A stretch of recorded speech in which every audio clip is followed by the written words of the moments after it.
If our last match was about introducing the new in DCG and Frankie Sports, this matchup is about getting acquainted with our familiar teams here in PSG Talon and Impunity. Only 2 out of the 4 logos that have remained the same over the split.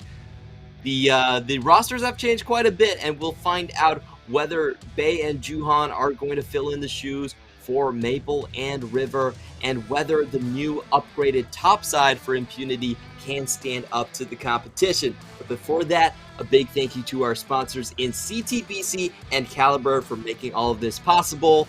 Now we have to talk about these two teams. In the previous splits, I would say this would be the most one-sided match ever. I expect an early game stomp from PSG and for it to be over by 15 minutes.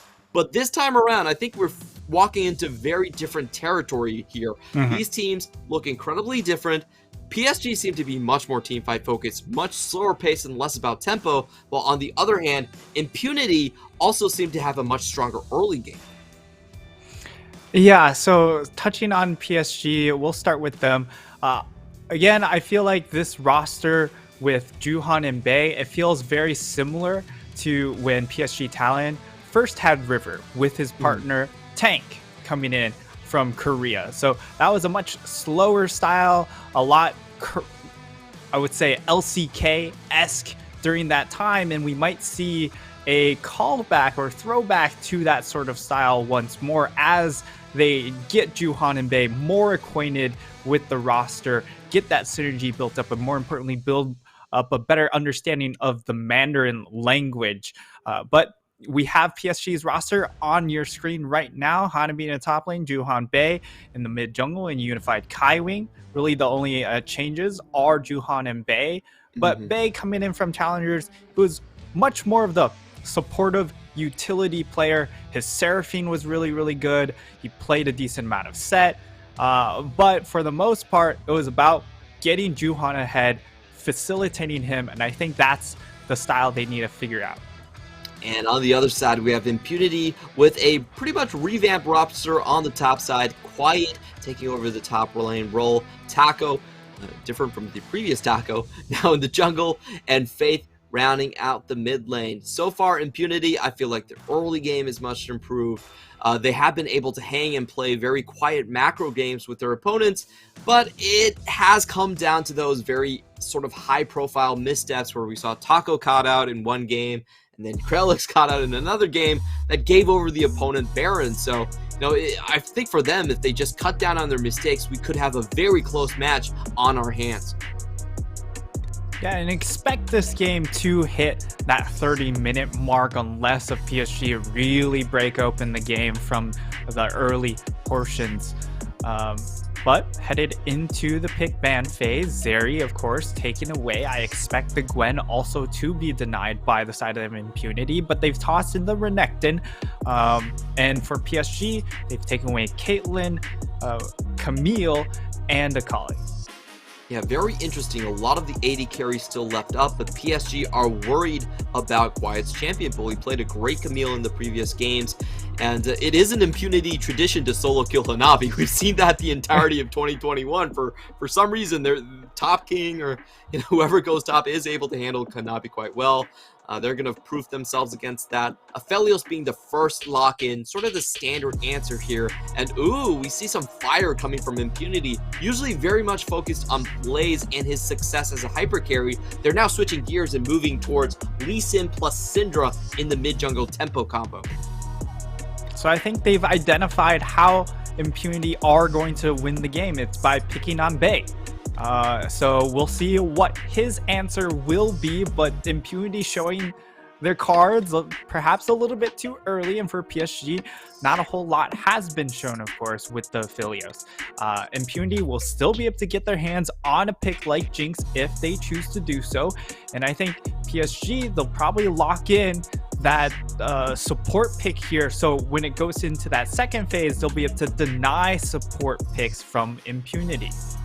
Very good call here. PSG thinking about just locking in the Nautilus. Been seeing this all day long. Just, trying to preempt the Thresh in a lot of cases and just give themselves a little bit harder of an engage option. Impunity now are forced into a situation where, as you said, taking whatever pick here could cause them to lose out on valuable supports. They are hovering the Jhin, not really a champion we associate with Blaze, but actually they are going to forgo the Okay. bot lane completely and go for a top lane Graves. Yeah, so, I mean, again, we don't see a whole lot of AD carries being dropped through that first phase, because once this first phase does go through, you get double ban, or if there are bans in that first phase, it becomes even more strangled out in the second phase. We saw MFT really struggle because they settled on a Kai'Sa. That Kai'Sa pick never really came through for them in game.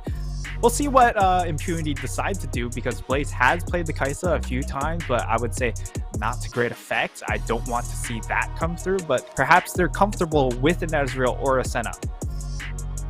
True. We'll see what the AD carry pick ends up being. PSG looks like they're just going to target engaged supports for now and kind of leave the AD carry question open. I think this is harking back to their first game against Beyond Gaming, where they were overrun by a very aggressive just dive composition. They're trying to prevent that same scenario from happening, just making sure that those all-in options are kind of off the board. But they also choose to ban Blaze's Jinx.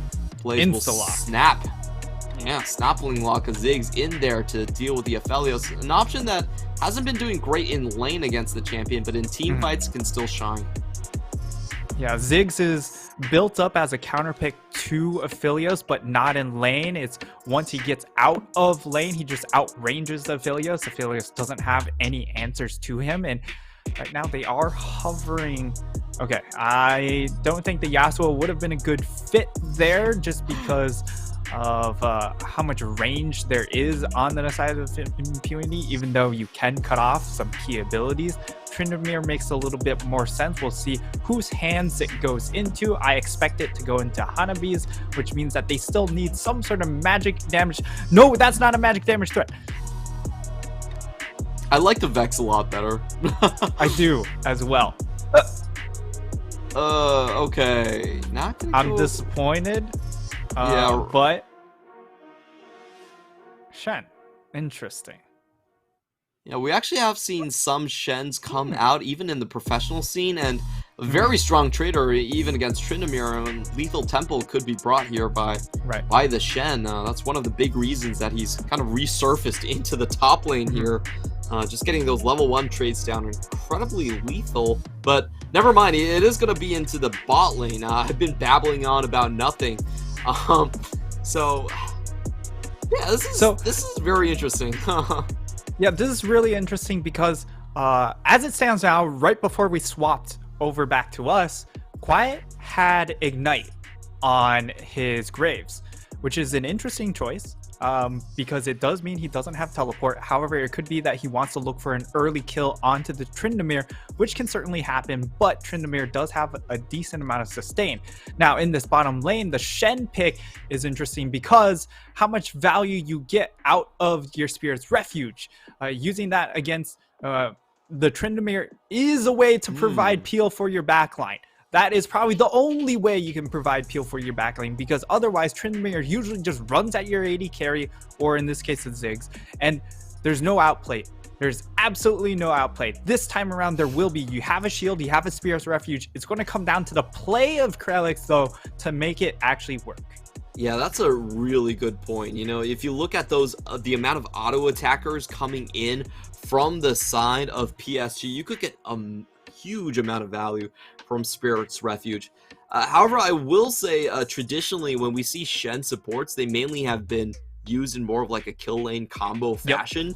So we'll see how much value that this could actually work, and whether the theory of the Spirit Refuge can't be put to use. It sounds great on paper. I'll be completely honest, I haven't really seen it, but in theory, this would be bonkers if they can get great value against the Tryndamere.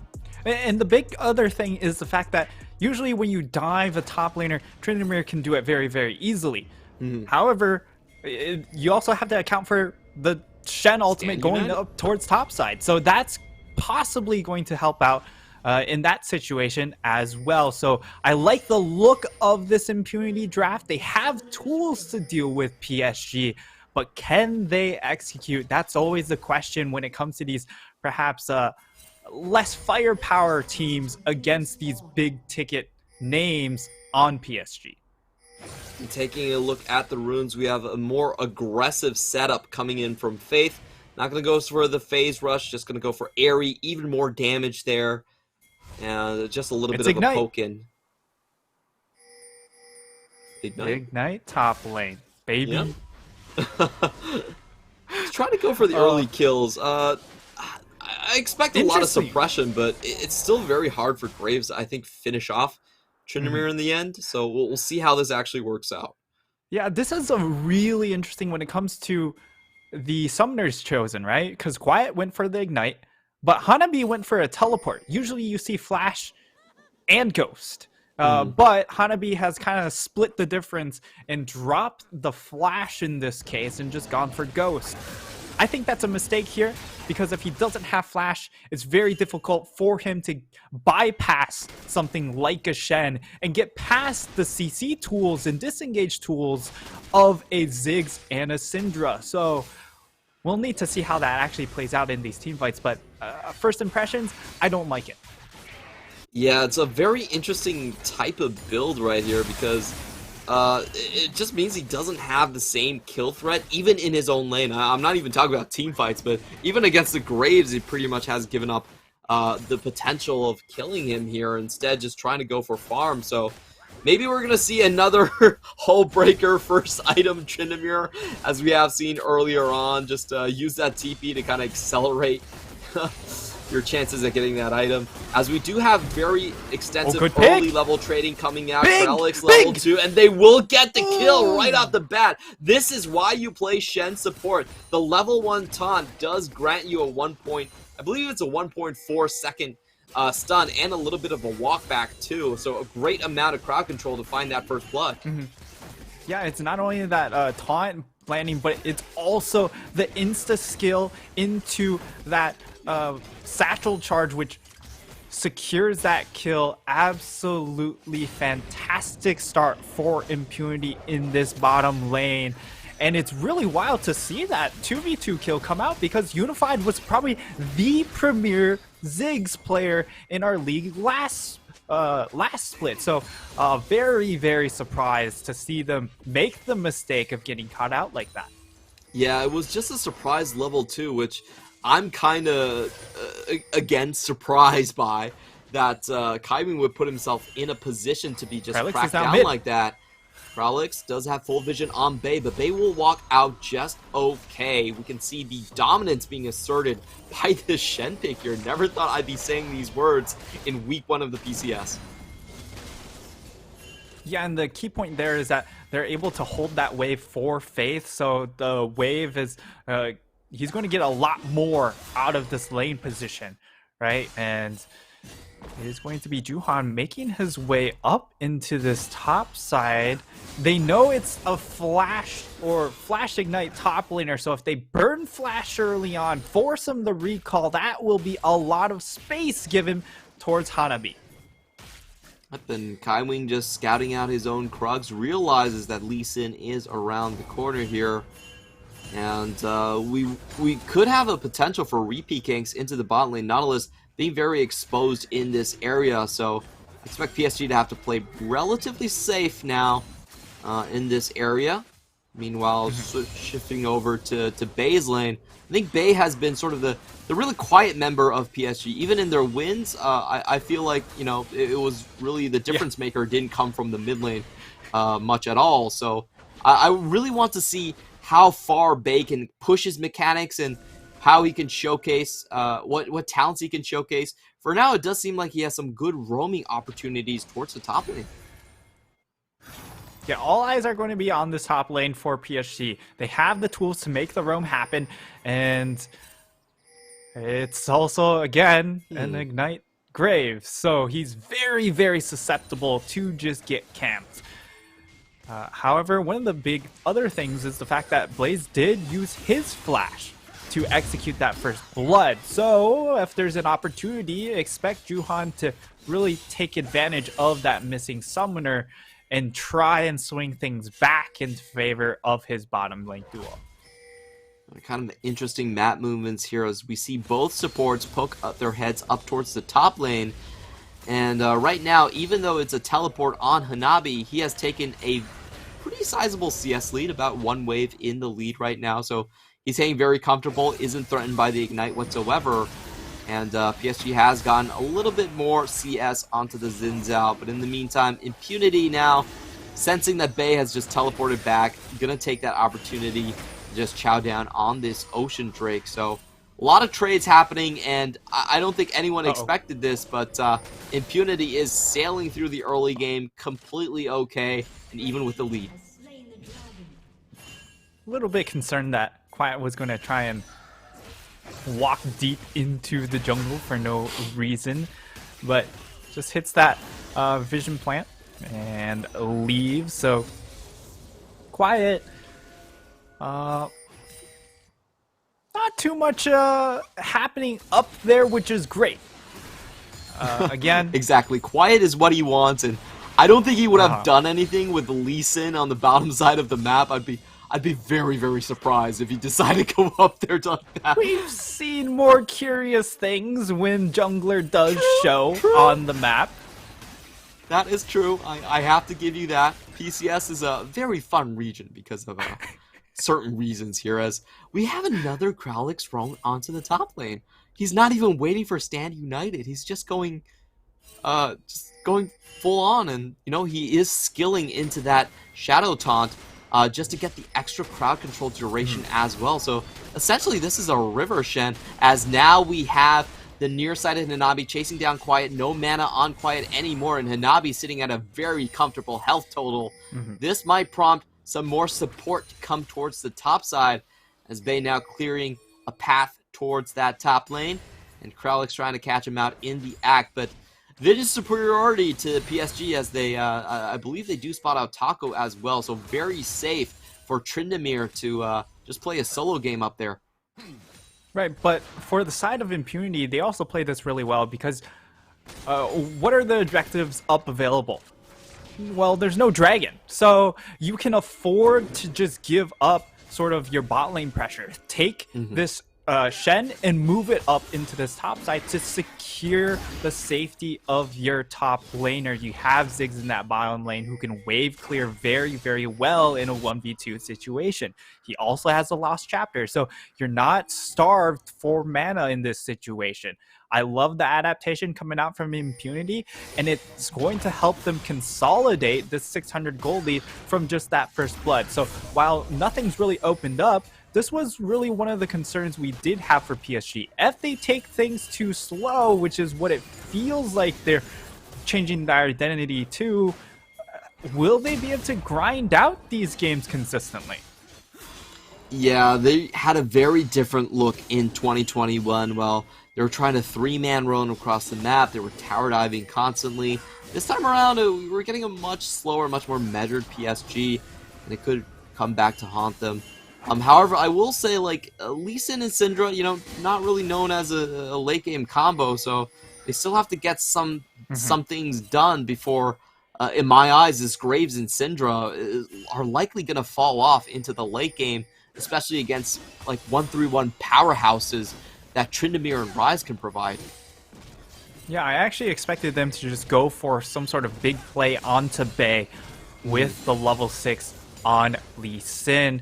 Just force the play, try and get the either the deletion or summoners, as looks like they're fishing for right now. But Bey positioning himself in the lane very intelligently, knowing that his team is playing towards top side. They also just saw Taco on the Raptor camp as they were contesting him, so the only path for him to appear in mid lane is through that bottom side of the river. That's going to be a full tower in the top side. And bot lane for Impunity isn't pushing either, so they have no response. This is just completely free for PSG. Unfortunately, I feel like Impunity were I think They they dropped the roamed ball. Crowlix too much and didn't get anything for it. Yeah, they roamed him too much, and now they're trying to recoup some of the EXP to try and get him to level 6. Unfortunately, because of that, they sacrificed so much of the map in this particular instance. So PSG grabbed the Herald and immediately looked to use it. Great job from them taking advantage of just a bit of a lull from Impunity's map movements. Yeah, we could be seeing the makings of a stride breaker coming out from the side of Tryndamere. Could help him catch up to the Graves a little bit.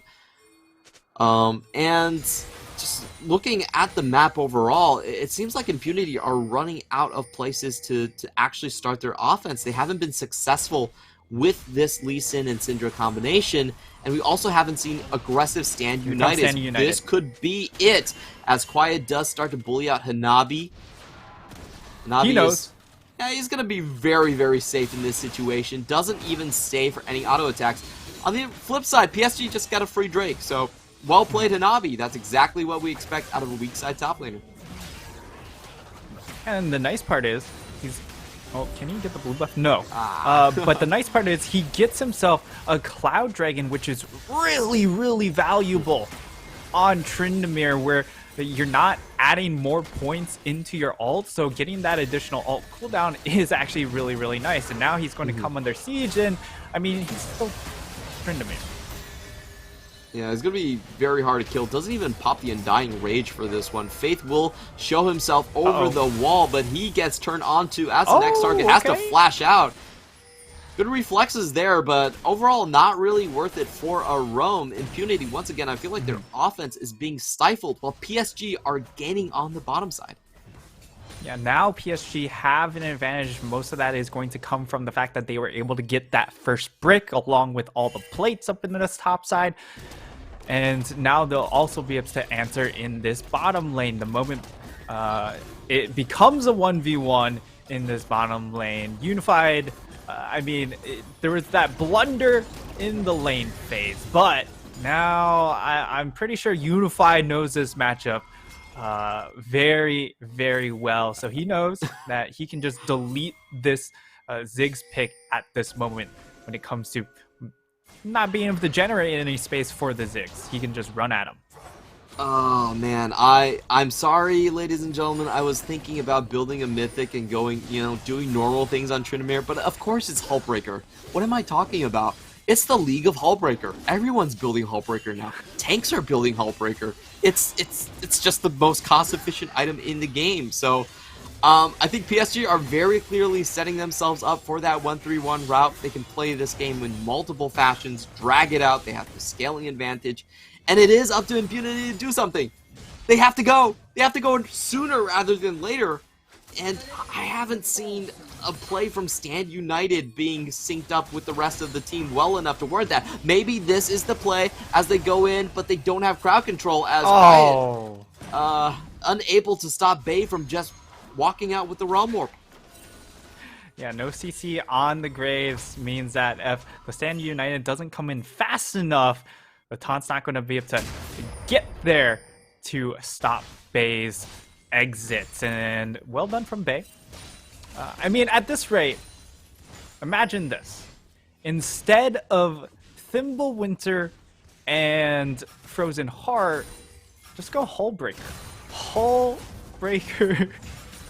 Oh, no, I'm pretty sure you can't build it on Rise. But, I mean, this champion is so bad with his current tank build. You could build anything, and, I mean, it probably wouldn't look that bad. I just want to reiterate what we mean by bad. What we really mean is that Rise is a much more situational character. Like, you really need the right setup for him. Yeah, you can't just blind pick him. We'll touch on that a little bit later as Hanabi is now getting chased down. Can they find the Dragon's Rage to bring him back? No, that was such a short W! Oh no! Taco!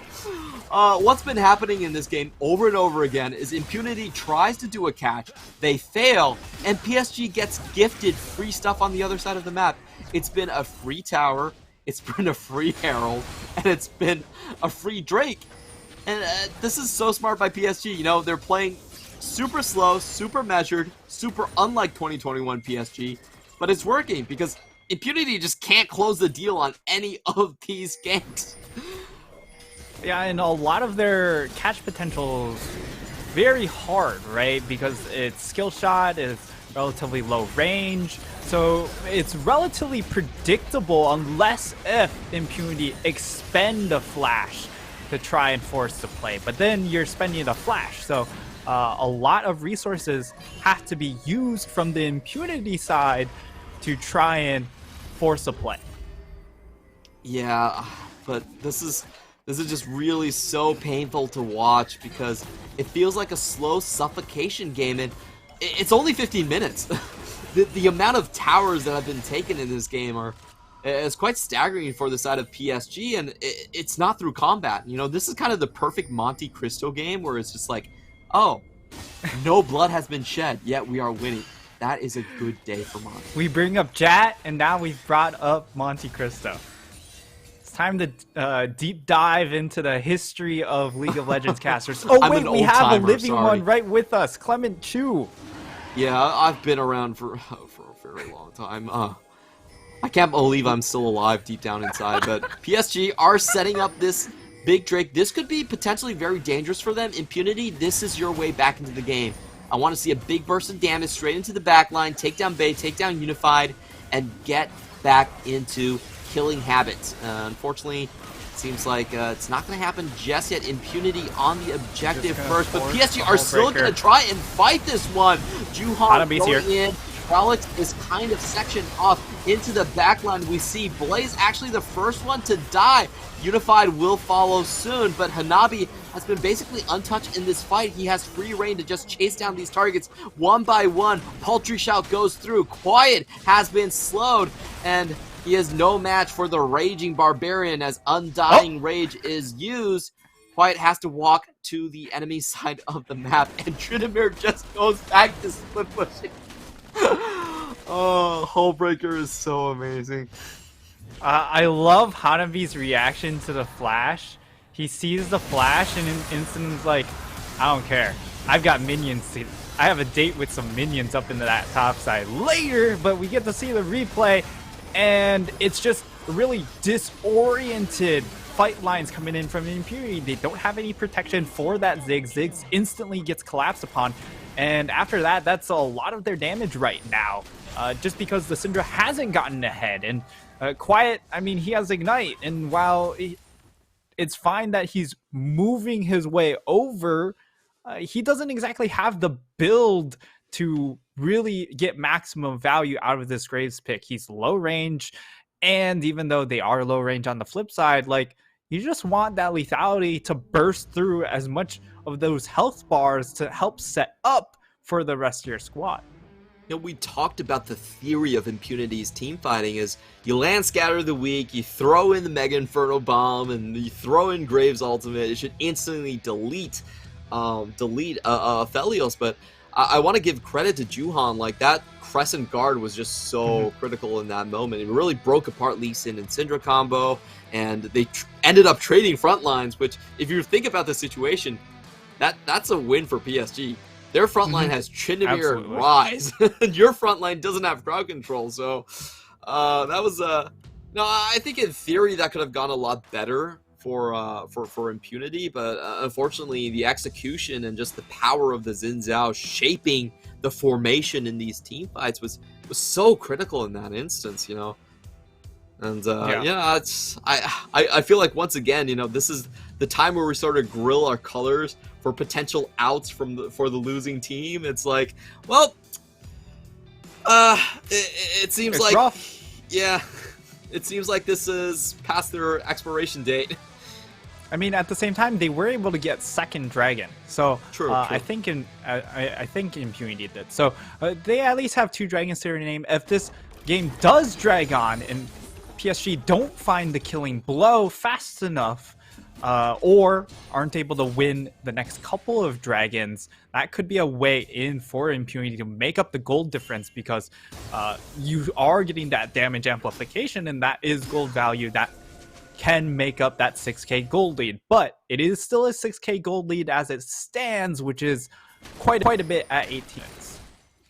Yeah, this game feels like it's gone on forever because of all the map trades that have been happening, but surprise, it's less than 20 minutes into the game.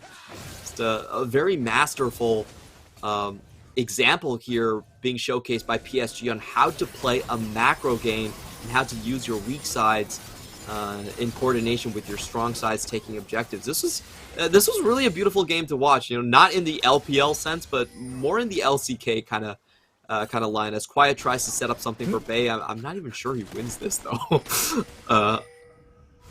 Bay does show some proper respect and back out as once again they are taking away resources from Impunity's side of the map. Yeah, and I mean, Bay showing respect to the Shen ultimate still.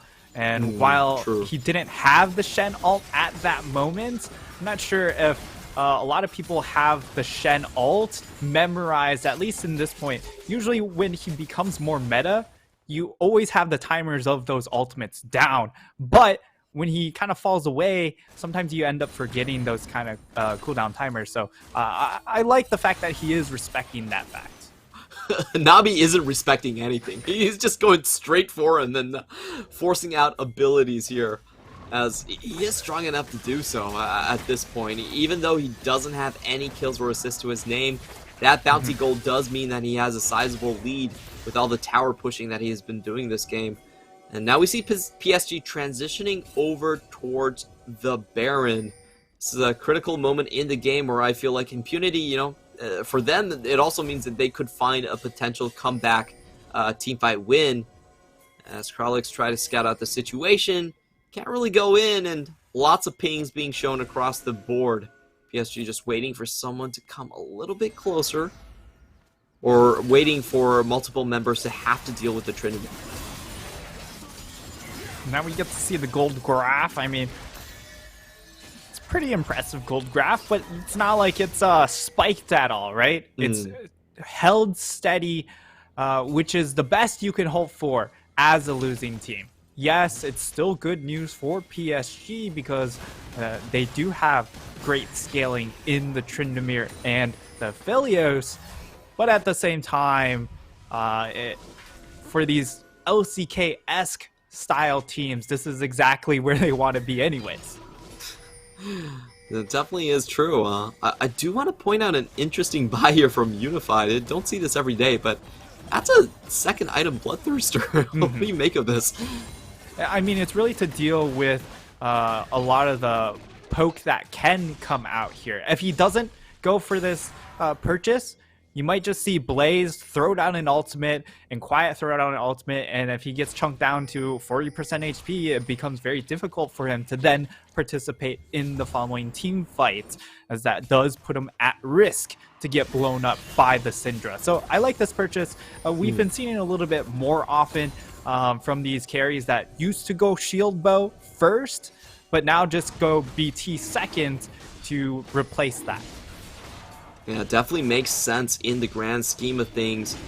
Once again, PSG are going to take an uncontested objective. Impunity are shifting over, but they still do not have wards around this Baron pit. They are going to have to check sooner or later here, and we do have to mention PSG have a lot of tools to just catch them out. Nautilus is great engage, and also that Realm Warp could be very deadly. Let's see what happens here as Juhan tries to ward them away, and the question really becomes at some point, who is going to contest Nabi? It just can't be Quiet by himself anymore.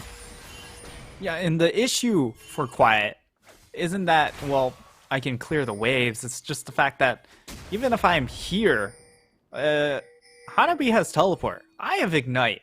That's not going to help me get to the fights faster to bail out my team if they call for a teleport play. That's why he's just actively running around the map non-stop. And they have decent stall tools still over on the side of Impunity. You have a Syndra, you have a Ziggs. This is probably Ziggs' sweet spot. So until Impunity get baited into one of these objective fights, they will be able to sort of hold serve to a degree. Ooh, that is going to be a two-man Baron started up by PSG, still feigning with Aphelios in the mid. Yeah, that didn't seem like a very good idea as we see Bay pulling off of the Baron almost can they get immediately. it? No, they get the catch! That is absolutely beautiful. Do they have Unify damage? now stuck in the enemy team. Okay. Of course they have the damage. It's a 1v4, There okay? we go. No, I mean, no amount of if he 200 traded years could save 1v1 that. there, that could have been possible. Yeah. So I honestly, Blaze was kind of getting low where the Gale Force execute might have made that really, really tight.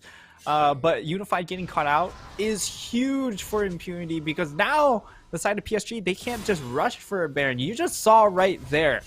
Bay on Baron with this build does negative damage to Baron. I hate this build.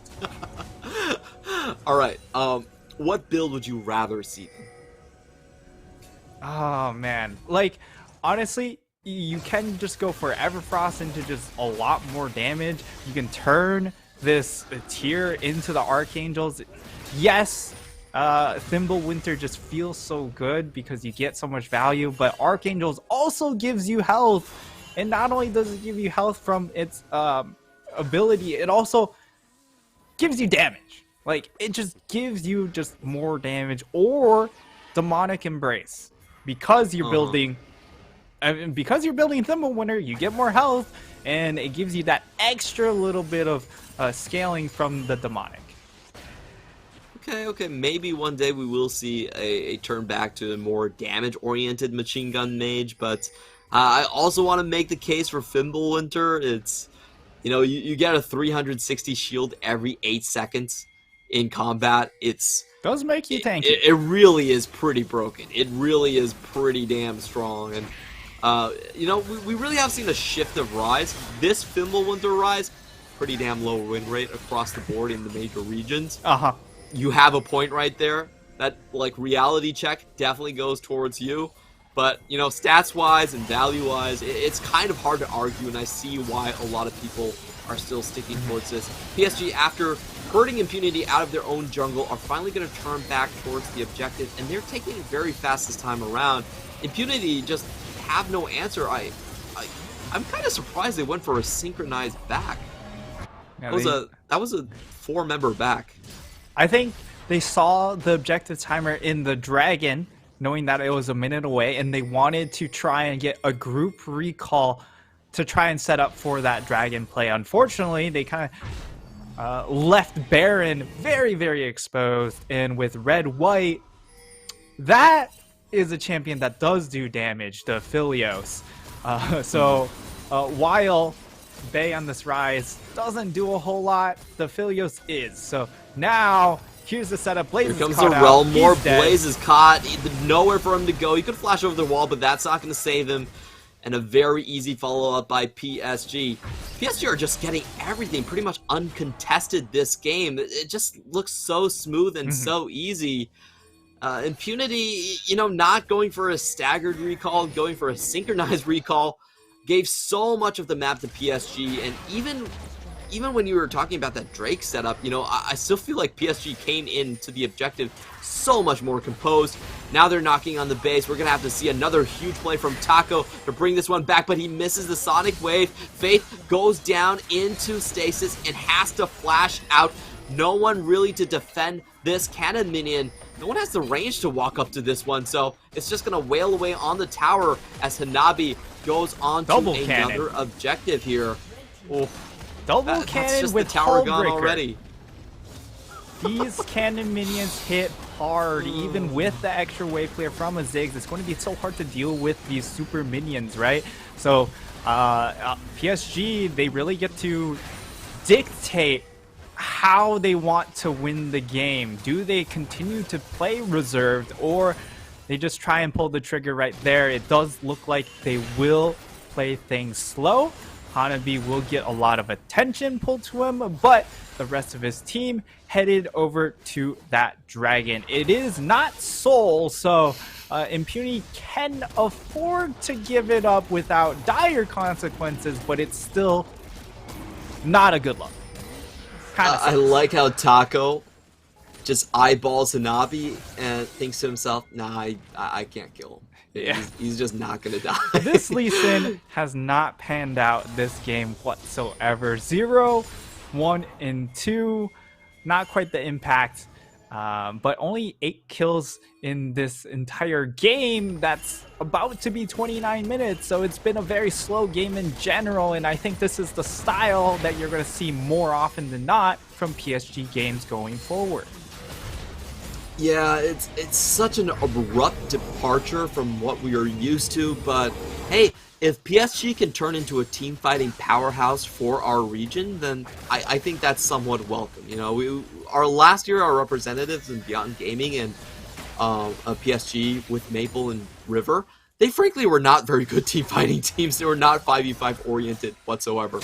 And, you know, this could be a fresh of breath air, a breath of fresh air, excuse me. Fresher breath, here. I do enjoy that. Yeah, I admit, sometimes I get my breaths all confused up. But on the flip side, I think Impunity really, I think it was a novel idea, but they didn't really pilot this composition that well. Yeah. I felt like they could have gone a lot more aggressive with Lee Sin and Syndra. These two picks have been way too quiet this game. And they also just needed to hard force those cross-map trades instead of just backing out. Yeah, they needed to be a lot more aggressive with their macro play, especially when you have a Shen, right? Like, you drafted Shen to give you ways to cheat macro, and every single time they got cheated on, and they just have not had answers. Kaiwing goes in for the engage. Another stasis has to be popped by Faith here. But Unified has been left taking the tower. They do take down the Aphelios. That's a large chunk of damage gone. Quiet is still alive. Maybe they can turn this one around. Hanabi will not go down to the collateral damage. Stays alive with the last tick. And Taco, oh, he's trying to do so much with so little, and PSG punish him for that. It's going to be 3 members down from Impunity. PSG are going straight for the base at this point. Not a lot of damage, and Quiet can't find the auto attacks over the minions here. Quiet is going to go down. Hanabi with the teleport back in. Quiet does find the kill onto Juhan. Can Kralix find another? No, Bay will take him down rather easily. Flash Wolves emotes being popped right here. And to end off week 1, PSG want to make sure they stay above 500 with this win. The GGs are flashed. PSG find another slow but smothering victory over their opponent. I love this cool calculated play coming in from PSG. We saw it occasionally last split, but it wasn't their trademark. It wasn't their hallmark at all. So for them to come out with this grindy style of victory, I do appreciate quite a bit. However, I think for the most part, if you are an Impunity fan and you look at the team names, you kind of expected this result, but at the same time, there was a lot of hope brought in with this draft, right? So I think draft-wise, it was very interesting. I love the draft, actually. It was just the execution. So if they're able to figure out how to fix some of those issues, you know, a much higher ceiling is available for this team than it had in last year.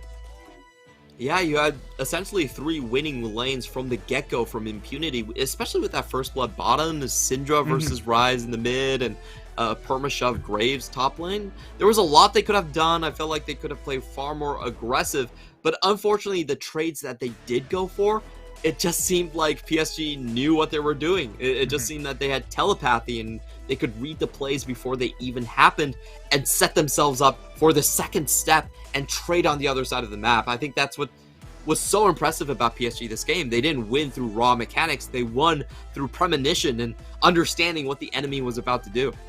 Yeah, and I will still say Impunity had a really well-planned first 7 minutes of the game. But once that Rift Herald spawned and secured by Juhan, that's really where that game fell away. They weren't able to keep up with the tempo, with the rotations. So well executed coming in from PSG, but signs of life from this Impunity team. Yeah, and I think we owe an apology to Navi. We're kind of like, haha, TP Tryndamere. That's not how you play it these days, but I've got to give it to him. He made it work out. I feel like it was the correct sort of, you know, it was kind of a compromise, but it was the correct compromise, and it gave him maximum value this game. Very well displayed. You know, he didn't really chase down kills or force any 1v2s, or he didn't even tower dive at all. He just played a PvE game the entire way, and it was wildly successful. So yep, congrats. I guess PvE can Hullbreaker. I thought it was a PvP game, but no, I was wrong. Hullbreaker changes the game, Clement. It does in very surprising ways, as we did get a Hullbreaker Poppy in the LPL today. So I feel like today is a showcase of all the weird things that are not supposed to happen in League of Legends. We got the Smite Barb win from DCG, and then we got the Hullbreaker extravaganza today from multiple leagues. Yeah, it's so fun, but I think the degree the meta is being warped by these kind of weird plays. Like even the Smite Barb, we have to remember a huge part of this strategy is actually using the objective gold, comeback gold, and they didn't even need it. They didn't even need that factor the entire way through. It just worked as a pure roaming build against tanks. I mean, this is really interesting because I wonder how far Riot will go to kind of fix these issues, because if they want a standard game, fixing just parts of it's not going to work. Yeah, there's definitely going to be a lot of discussion on how to fix it. And I mean, the ideal is still there, though. Even if they remove Smite top lane, the idea that because you can only use defensive teleports, you can still lay siege to that bottom half of the map to snowball off of dragons. And that's really the core point. If you're able to continue suffocating the jungle, they have... Yes, you're a 1v0 up in the top lane, but your jungle is getting choked out. That means you don't get the ability to rotate around the map, take those vision fights as you usually would around objectives, and you concede a lot of ground in that fashion. Yeah, there's a lot of interesting macro decisions that have to be made, and that's what's so exciting about Season 12 so far. I feel like we get a good sense of what each team are doing, and the macro styles are very divergent from each other, and I think that's what will make the future games so exciting here. And now, after taking a look at this game, we still don't have the graphics just yet, so I do want to give you a little bit of a guess. Who do you think is going to be the MVP of this one? MVP, I would say either Hanabi or Juhan, just because Juhan's the one making the plays. But I feel it was more about Hanabi warping the map because he's on Tryndamere. Of course, coming into game, it forced the Graves to go Ignite. It also forced them, I feel, to go for the Shen pick. So just the Tryndamere itself existing changed the dynamic of the game. Can we give MVP to Hullbreaker? We can check with production if we can give it to Hullbreaker. I'm just going to give it to Hullbreaker. But finally, we are going to be taking a glimpse at the recap of this game. Taco with 3,400 damage. That's not a sight you want to see on a Lee Sin with Core Drinker. But across the board, just very smooth sailing, and another testament to PSG's macro game. The only concern I do have for Impunity is that we've seen 3 games of Lee Sin from Taco. Is he basically a Lee Sin one trick? Because Lee Sin is a very risky pick, right? If you don't find a lot of kills in the early game, your mid and late game drop off dramatically. So if it just shows that he's essentially a Lee one trick, that will be problematic for them. But it is Hanabi with the Hullbreaker Tryndamere coming away with the MVP.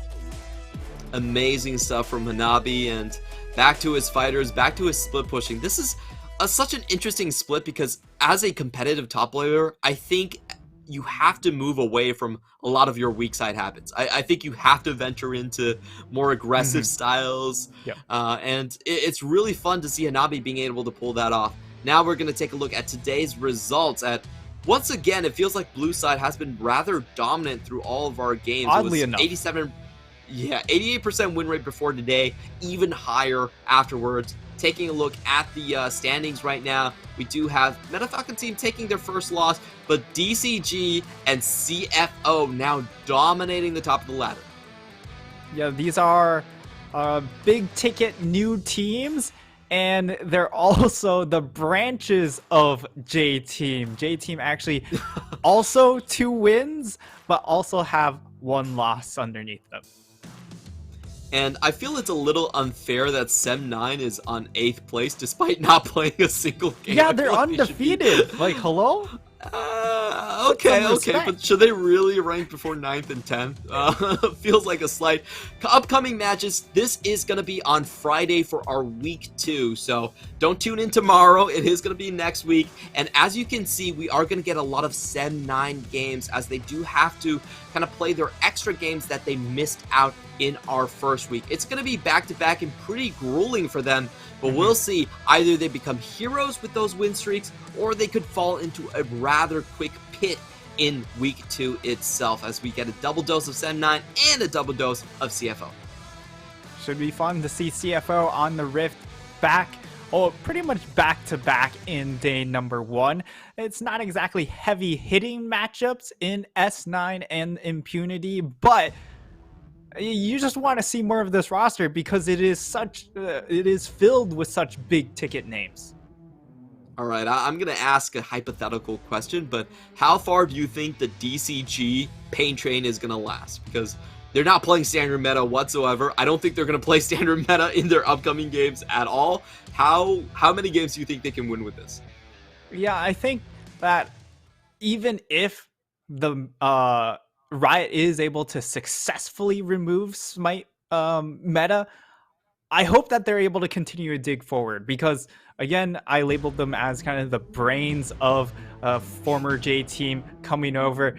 You got to keep using those brains to keep pushing forward here, and there are plenty of other alternatives like the Hull Breaker that we've seen prominently. You know, they could just pivot to that strategy and just build double Hull Breaker or something. Oh boy, I don't really want to watch that one, but it's been such an amazing and fun, exciting week of PCS. Thank you, Nightstar, for all your on-point analysis and all your prophecies that did come true in the game. And thanks to our viewers for really catching up to this league and getting to know all of the new elements of this season's PCS. This has been Clement Chu, your host and play-by-play, and we'll see you next week.